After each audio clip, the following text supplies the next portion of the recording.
I have seen a great many compensation systems that are abominations and lead to all kinds of behavior that I would regard not as in the interest of shareholders. But I don't think we've had much of that at Berkshire. Charlie? Yeah, I think if you talk generally about stock option plans in America, you see a lot of terrible behavior caused, and no doubt they do a lot of good at other places. But whether they do more good than harm overall, I wouldn't know. I think in particular, you have a corporation where a man has risen to be CEO, and he now has hundreds of millions of dollars in the stock of the company. He's been loyal to the company, and the company's been loyal to him for decades. And he has his directors vote him a great stock option annually to preserve his loyalty to the company and his enthusiasm for the business when he's already old. I think it's demented. How about when they grant options as he leaves the company? And I also think it's immoral. I think that there comes a time when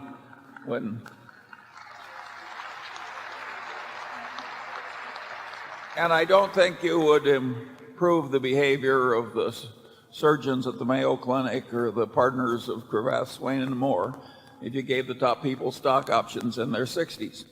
I mean, by that time you ought to have settled loyalties, and you ought to be thinking more about the right example for the company than whether you take another 100 million for yourself. Yeah, well, we had a case.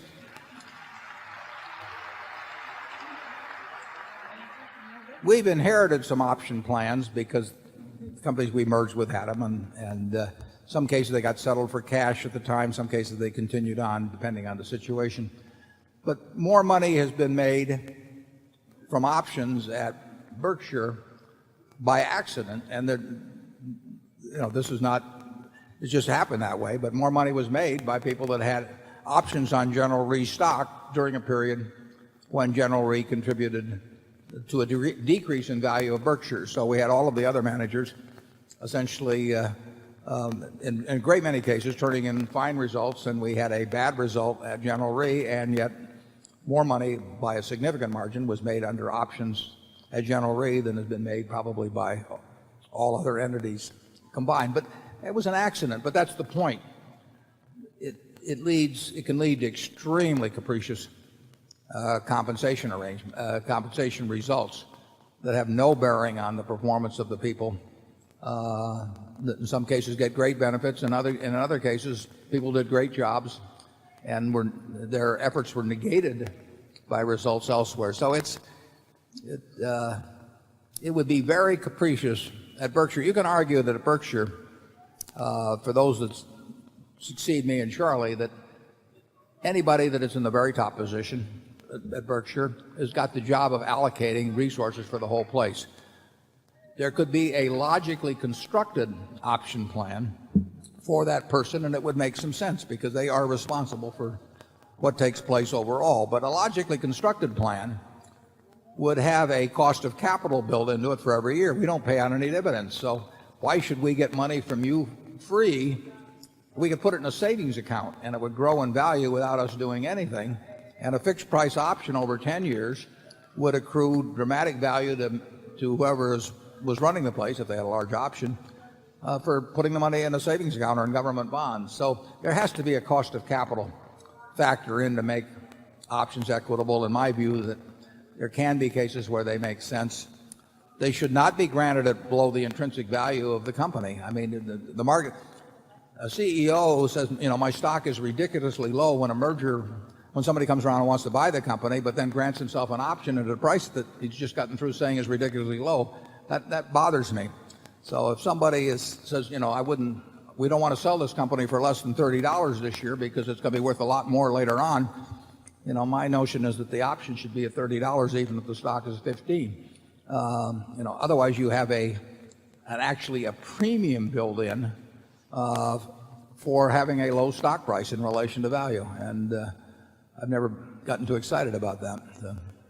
Charlie, do you have any further thoughts on options? Well, we've been we're so different from the rest of corporate America on this subject that we can sound like a couple of Johnny One Notes, but I don't think we ever quite tire of the subject. A lot is horribly wrong in corporate compensation in America, and the system of using stock options on the theory they really don't cost anything has contributed to a lot of gross excess, and that excess is not good for the country. Aristotle said that systems work better when people look at the different outcomes and basically appraise them as fair. And when large percentages of people look at corporate compensation practices and think of them as unfair, it's not good for the country.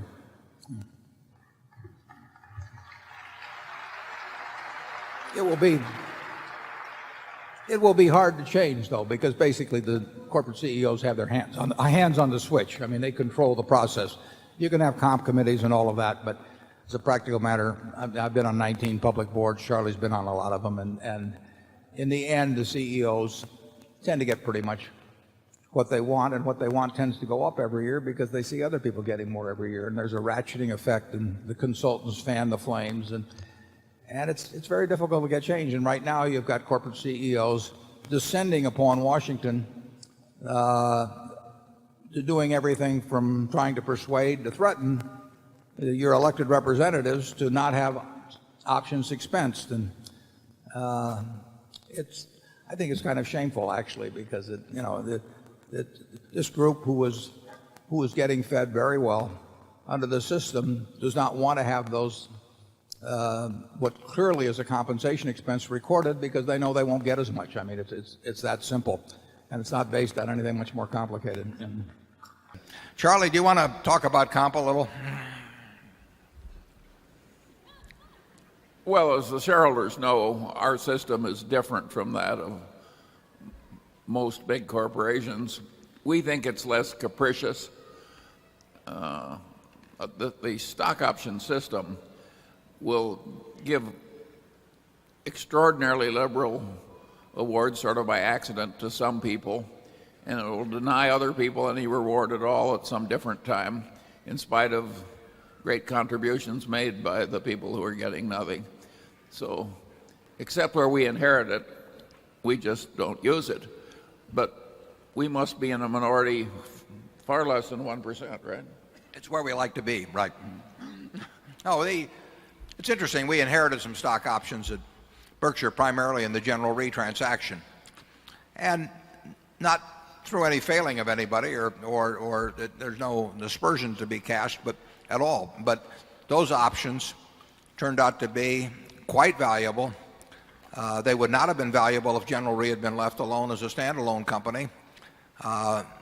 They profited from the fact that other parts of Berkshire did well, and the money went to the people that had these options, who delivered nothing to the performance of Berkshire for a while. Now that is not an indictment of anybody in the least at Gen Re. It's an indictment of an option system which represents a lottery ticket and also a royalty on the passage of time, because as you know, an option holder has benefits from retained earnings and benefits not at all from dividends.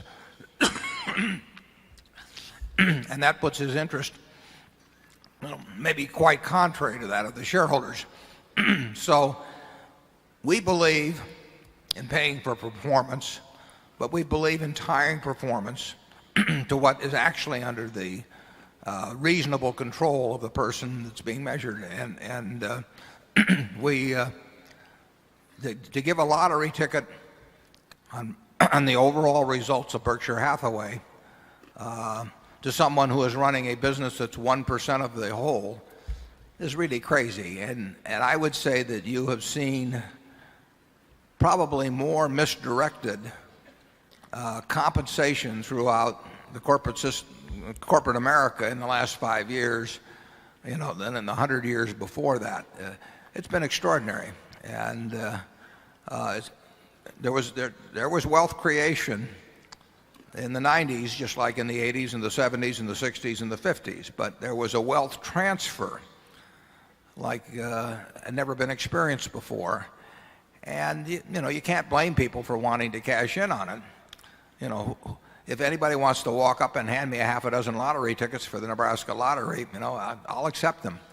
But it will have nothing to do with how I do in terms of running Berkshire. Actually, Charlie and I think a properly designed option system, which includes cost of capital and some other factors, and ties it to the performance of the people involved, we think that can make sense when we've used various incentive programs that are similar to that. But the idea of just passing them out and telling people that for 10 years they get a free ride, and then repricing, if your stock goes down, their stock doesn't go down, their option price goes down, that is not our idea of a great compensation system. If we are right with our general approach, it has considerably important implications, because the natural implication is that more than 99% of corporate compensation systems are more than a little crazy in America. And I want to emphasize that Berkshire is not illiberal. I mean, we've got various incentive systems out where people make tens of millions and may make hundreds of millions. So we're not against rewards for people who make vast contributions, but a system that's basically capricious and which doesn't tailor the results per person and per activity very well, we just think it's crazy. We love to see people that are associated with Berkshire making money, as long as they're making money for you at the same time. It's very simple. But we don't want them to get a free ride off your money.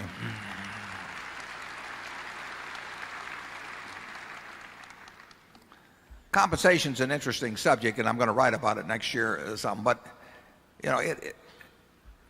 it's not a market system. You can read all you want. I mean, the PR people will tell you, that Joe Smith's compensation was determined by a market system, and he's just like a baseball player or anything of the sort. But he's not just like a baseball player.